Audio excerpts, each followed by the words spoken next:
ആറ്റത്തിന്റെ വലിപ്പം സങ്കല്പിക്കുവാൻ പോലും സാധിക്കാത്ത വിധം അത്രയും ചെറുതാണ്. ന്യൂക്ലിയസ് അതിനേക്കാൾ ചെറുതായിരിക്കുമല്ലോ. ഒരാറ്റത്തിന്റെ പിണ്ഡം ഏതാണ്ട് മുഴുവനും. അമ്മേ, അച്ഛൻ വന്നു. ആറ്റത്തിന്റെ വലിപ്പം സങ്കല്പിക്കുവാൻ പോലും സാധിക്കാത്ത വിധം അത്രയും ചെറുതാണ്. ന്യൂക്ലിയസ് അതിനേക്കാൾ ചെറുതായിരിക്കുമല്ലോ. ഒരാറ്റത്തിന്റെ പിണ്ഡം ഏതാണ്ട് മുഴുവനും തന്നെ ന്യൂക്ലിയസിൽ.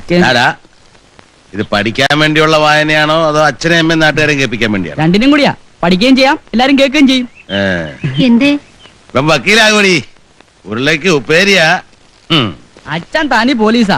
വലത് കാൽ വെച്ച് കയറിയാലും കുറ്റം, ഇടത് കാൽ വെച്ച് കയറിയാലും കുറ്റം. മനസ്സിൽ വായിച്ച ചോദിക്കും, പുസ്തകത്തിൽ നോക്കി എന്ത് ഗിനാവാടാ കാണുന്നത്. ഉറക്ക വായിച്ച അതും കുറ്റം. എങ്ങനെയെങ്കിലും വായിക്കൂ. പക്ഷെ റിസൾട്ട് വരുമ്പോ ഫസ്റ്റ് ക്ലാസ് വേണം. അല്ല അതിന്റെ തനി സ്വഭാവം പുറത്തു വരും. അടിച്ച് തൊടലെ തൊലിയാൻ പൊളിക്കും.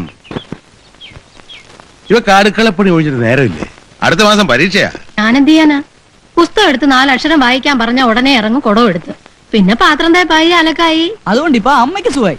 അടുക്കളയിൽ എന്തെങ്കിലും പണി ഉണ്ടെങ്കിൽ പോയി പഠിക്കടി എന്ന് പറഞ്ഞാൽ ചേച്ചിയോട്. പിന്നെ അമ്മയ്ക്ക് ഒരിടത്തിരുന്നാ മതിയല്ലോ. പോണ അവിടുന്ന്.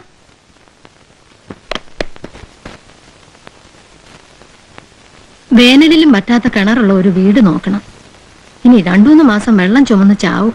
നോക്കാം. നമ്മുടെ കയ്യിൽ ഒതുങ്ങിയത് കിട്ടണ്ടേ? ഇതിന് തന്നെ വാടക കൂട്ടിക്കൊടുക്കണമെന്നും പറഞ്ഞ ആ സാഹിബ് സൗകര്യം തരണില്ല. സേതുവിന്റെ ഇന്റർവ്യൂവും പേഴ്സണാലിറ്റി ടെസ്റ്റും ഒന്ന് കഴിഞ്ഞ് കിട്ടി നമ്മൾ രക്ഷപ്പെട്ടടി. പിന്നെ നിനക്ക് ഏതുതരം വീട് വേണം? ഈശ്വര, എല്ലാം ഒന്ന് നേരെയാക്കി തരണേ. ഒക്കെ നടക്കും. ഞാനിന്ന് രാവിലെ ഒരു സ്വപ്നം കണ്ടടി.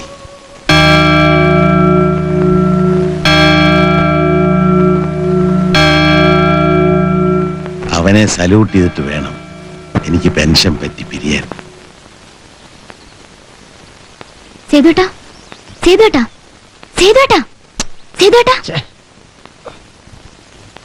എന്താടി മനുഷ്യനെ ഉറങ്ങാൻ സമ്മതിക്കില്ലേ?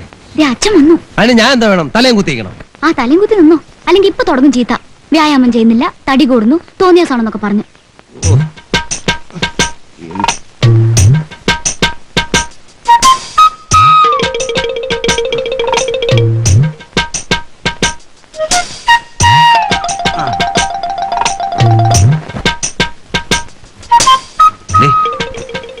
വെളുപ്പാങ്കാലത്ത് തുടങ്ങിയതാണിതെന്ന് നീ ഒന്ന് സപ്പോർട്ട് ചെയ്തേക്കണം. ശീർഷാസനത്ത് നിൽക്കുമ്പോ അവിടെ സംസാരം ചെയ്തു. ശീർഷാസനത്ത് നിൽക്കുമ്പോ സംസാരിക്കരുത്, വെള്ളവും വിലങ്ങും. ഇനിയെങ്കിലും ഇതൊന്ന് നിർത്താൻ അവനോട് പറയായിരുന്നു. 5 മണിക്ക് തുടങ്ങിയതാ. ഈ എക്സർസൈസിനെ പറ്റി വല്ല വിവരമുണ്ടോ ഇവക്ക്? അല്ലേ അച്ഛാ? അതെ അതെ. എന്നാലും 2 മണിക്കൂറൊന്നും ചെയ്യേണ്ട കാര്യമില്ല. അയ്യോ, അത് പറ്റില്ല. ഇപ്പൊ തന്നെ എനിക്ക് തടി കൂടുന്നെന്ന് അച്ഛന് കംപ്ലൈന്റാ. ഇതൊന്ന് കുറച്ചെടുക്കാതെ തോറ്റ് പിന്മാറുന്ന പ്രശ്നമില്ല. എന്തോ? അല്ല, ഈ മേധസ്സൊക്കെ കളഞ്ഞ് നല്ല സ്ലിം ആയി. അതിനെ ദിവസം ഒരു 1/2 മണിക്കൂറെങ്കിലും എക്സസൈസ് ചെയ്യണം. പിന്നെ നിന്റെ ഈ വലിച്ചുവാനുള്ള തീറ്റ ഉണ്ടല്ലോ, അത് നിർത്തണം. ആരെ കാണിക്കാനാണ് നീ കോപ്രായം കാണിക്കണേ?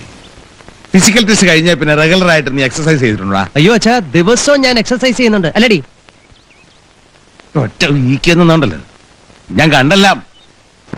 ഇന്റർവ്യൂവിന് ഇവിടെ പേഴ്സണാലിറ്റി ടെസ്റ്റ് എന്നൊരു ഏർപ്പാടുണ്ട്. അത് പാസ്സാണെങ്കിലേ നല്ല സ്റ്റൗട്ട് ആയിരിക്കണം. അതെനിക്ക് അറിഞ്ഞൂടെ? ഇന്നലെ രാത്രി ഇത്തിരി വൈകിയ കിടന്ന് റിട്ടേൺ ടെസ്റ്റിനെ പ്രിപ്പയർ ചെയ്യണ്ടേ? അത് ചില്ലറ കാര്യ. എത്ര പുസ്തകം വായിച്ചാൽ അല്പം ജനറൽ നോളജ് കിട്ടുക? അല്ല, അതെ, അതും വേണം. ഒപ്പം ഫിസിക്കൽ ഫിറ്റ്നസും വേണം. നാളെ മുതൽ ആകാശം ഇടിഞ്ഞു വീണാലും ശരി, എക്സർസൈസ് മുടങ്ങുന്ന പ്രശ്നമില്ല. ഭക്ഷണോ? അത് അച്ഛൻ പറയുന്നതിൽ കൂടുതൽ ഒരു തരി. തെമ്മാടി പോയിരുന്ന് പഠിക്കടി.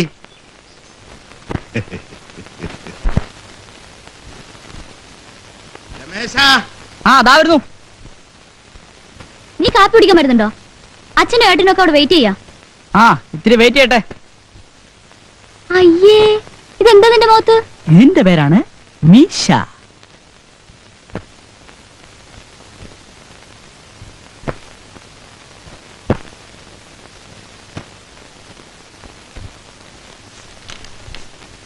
മേര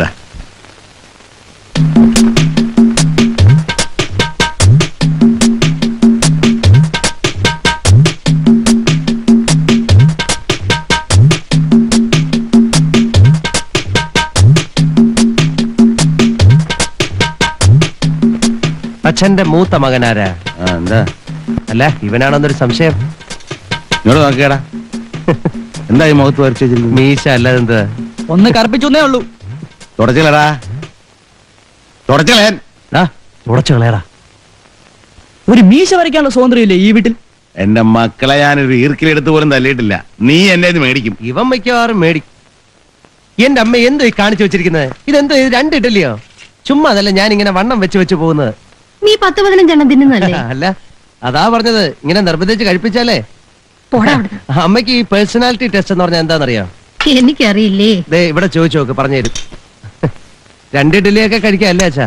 രാവിലെ 2 കഴിക്കാം, പിന്നെ ഒരു പഴവും ഒരു ഗ്ലാസ് പാലും ആകാം. 2 മുട്ട, 4 ഏത്തപ്പഴം. ഒന്ന് മിണ്ടാണ്ട് കഴിച്ചിട്ട് പോ. ഒരു തമാശ പറയാനുള്ള സ്വാതന്ത്ര്യമില്ലേ? ഇല്ല, ഇവൻ മേടിക്കും. കഴിക്ക്.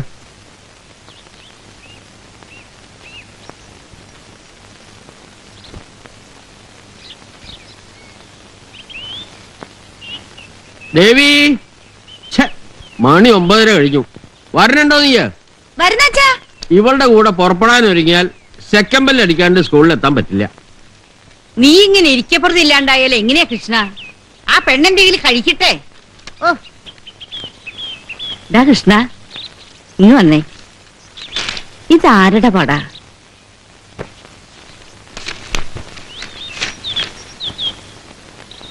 ഇതൊരു ടോണിക്കിന്റെ പരസ്യ. ആണുങ്ങളായ ഇങ്ങനെ ഇരിക്കണം. കയ്യിന്റെ ഒക്കെ ഒരു വണ്ണം കണ്ടോ? ഈ ടോണിക്ക് കുടിച്ച ഇങ്ങനെയാവോടാ? എന്താ അമ്മയ്ക്ക് രൂപ വേണോ? എനിക്കല്ല, നമ്മുടെ സേതുവിന് ഒരു കുപ്പി വാങ്ങിക്കൊടുക്കാൻ നല്ലതാ. സേതുവേട്ടന്റെ കാര്യം മുത്തശ്ശി പറയുന്നേ? ഇപ്പൊ തന്നെ തടി കൂടലാന്ന് പറഞ്ഞ് അച്ഛമാമ എന്നും വഴക്കാം. അമ്മയ്ക്ക് ഇപ്പൊ സേതുവിനെ ദേ ഇതുപോലെ ആക്കണമെന്നാ. എന്തിനാ ഗുസ്തിക്ക് വിടാനാ? അവൻ ഇൻസ്പെക്ടർ ആവേണ്ടതല്ലടാ. കള്ളന്മാരൊക്കെ നല്ല ഇടിയിടിക്കണമെങ്കിൽ നല്ല തടി വേണം. മുത്തച്ഛനെ കണ്ടിട്ടില്ലല്ലോ നീ? ഈ പടത്തിൽ കാണുന്നത് പോലെ ദേഹം. നിന്റെ അച്ഛനെ ഗുണമൊന്നും കിട്ടിയിട്ടില്ല. ആ രൂപഗുണം മുഴുവൻ കിട്ടിയിരിക്കുന്നത് സേതുവിനാ. നീ പോരണ്ടോ അതോ അമ്മയുടെ പഴംപുരാണം കേട്ട് നിൽക്കണോ? മുത്തശ്ശി നേരായി, വൈകിട്ട് സ്കൂൾ വിട്ട് വന്നിട്ട് ബാക്കി കേൾക്കാം. പറഞ്ഞ് നാക്കെടുത്തില്ല. നിനക്ക് 100 ആയുസ. സേതുവേട്ടന്റെ ശരീരം നന്നാക്കാൻ ചില പുതിയ പരിപാടികളൊക്കെ ഇട്ടിരിക്കാം മുത്തശ്ശി. അത്ര കളിയാക്കണ്ടടി. ദേഹരക്ഷയെ കുറിച്ച് ഈ സ്കൂൾ വാദ്യാരന്മാർക്ക് വല്ല വിവരമുണ്ട് എന്റെ മുത്തശ്ശി? അങ്ങനെ കളിയാക്കാതെടാ ഞങ്ങളെ. അയ്യോ, ഞാൻ അമ്മാവനല്ല പറഞ്ഞത്, ഇവളെ. പിന്നെ പോലീസുകാർക്കാ വലിയ വിവരം. അല്ല, ഇത്തിരി പോരം വരുന്ന പിള്ളേർക്ക് തറ പറ എന്ന് പഠിപ്പിക്കുന്ന നിനക്ക് 20,000 രൂപ കൈക്കൂലി കൊടുത്തില്ലായിരുന്നു കാണായിരുന്നു. ടീച്ചർ എന്ന് പറഞ്ഞ് ഗമ കാണിച്ചടക്കാൻ പറ്റുമായിരുന്നോ? പിന്നെ അപ്പൊ ഞാൻ TTC പാസ്സായതോ? അയ്യോ, TTC എന്ന് പറയുന്ന IAS അല്ലേ? ബോഡി കൊടുത്തു. കിണറ്റിൽ വെള്ളമില്ലാന്ന് കേട്ടല്ലോ, തീരെ പറ്റിയോ? ബക്കറ്റ് പൊങ്ങില്ല. ഓഹോ, വല്ല കാര്യമുണ്ടോ ഇതിന്റെ? ഇത്രയും വലിയ വീട് ഇവിടെ കിടക്കുമ്പോ വാടക വീട്ടിൽ പോയി താമസിക്കാം. നിന്റെ അമ്മയുടെ തറവാടല്ലേ ഇത്? നിന്റെ അച്ഛനോട് 100 വട്ടം പറഞ്ഞതാ. അച്ഛ അഭിമാനിയാ. അഭിമാനമല്ല, ദുരഭിമാനം എന്നാ അതിന്റെ പേര്. വാടി മുത്തശ്ശി, നമുക്ക് നമ്മുടെ കാര്യങ്ങളിലേക്ക് കടക്കാം. ആ പത്രത്തിൽ കണ്ട മാതിരി ഇരിക്കണം നിന്റെ തടിയും മസിലും വണ്ണവും. അമ്മായിയുടെ കൈ കൊണ്ടുണ്ടാക്കണ പുട്ടിനൊരു പ്രത്യേക രുചിയാ. കുളൂസ് അടിക്കാതെ വേണമെങ്കിൽ കഴിച്ചിട്ട് പോ. രാവിലെ 2 കണ പുട്ടാ നിന്റെ മുത്തശ്ശന്റെ കണക്ക്. പിന്നതേ ഇത്രയും പോന്ന 2 നേന്ത്രപ്പഴം, ഒരു മുട്ട, 2 നാഴിപ്പാല്. ആണുങ്ങളായ അങ്ങനെ തിന്നും. അയ്യോ, ഇതെങ്ങനെ ദഹിക്കാ? അതാണ് കളരി അഭ്യാസത്തിന്റെ വിശേഷം. കല്ല് വിഴുങ്ങിയാലും വെള്ളം പോലെയാവും. ഒരു 10 ആള് വന്നാലും ഒറ്റയ്ക്ക് നിന്നടിക്കാം. ഒരിക്കേ കാവുശ്ശേരി പൂരത്തിനൊരു തല്ലുണ്ടായി. ഒരു 10-30 മാപ്പിളന്മാര്. മുത്തശ്ശനൊറ്റയ്ക്ക് ഓരോ അടി അടിച്ചുള്ളൂ. വാഴ വെട്ടിയിടുന്ന പോലെയല്ല എല്ലാം വീണത്. ആ മുത്തശ്ശന്റെ രൂപവും ഗുണവും ഒക്കെ കിട്ടിയിരിക്കുന്നത് നിനക്കാ. അത് നീ മറക്കല്ലേ മോനെ. 2-3 ആളൊക്കെ വന്നാൽ ആരൊക്കെ ഞാൻ നോക്കും. അതിനുള്ളതൊക്കെ ഉണ്ട്. ഒന്ന് പിടിച്ചു നോക്കിയേ. അയ്യേ, പോരെ പോരെ പോരെ പോരെ, കളരി പഠിച്ചേ പറ്റൂ.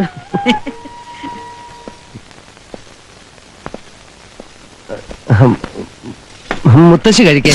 മോൻ കഴി. അയ്യോ, മുത്തശ്ശി കഴിക്കേ. മുത്തശ്ശി നീ കഴിക്കടാ. മുത്തശ്ശി കഴിക്കേ.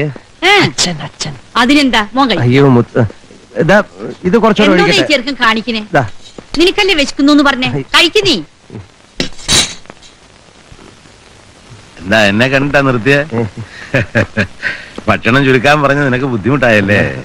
മുത്തശ്ശി നിർബന്ധിച്ചിട്ടാ ഞാൻ പറഞ്ഞ വേണ്ടാന്ന്. എടാ, നീ ചോദിച്ചിട്ടില്ലേ തന്നത്? എന്തൊരു കള്ളനാ നീ.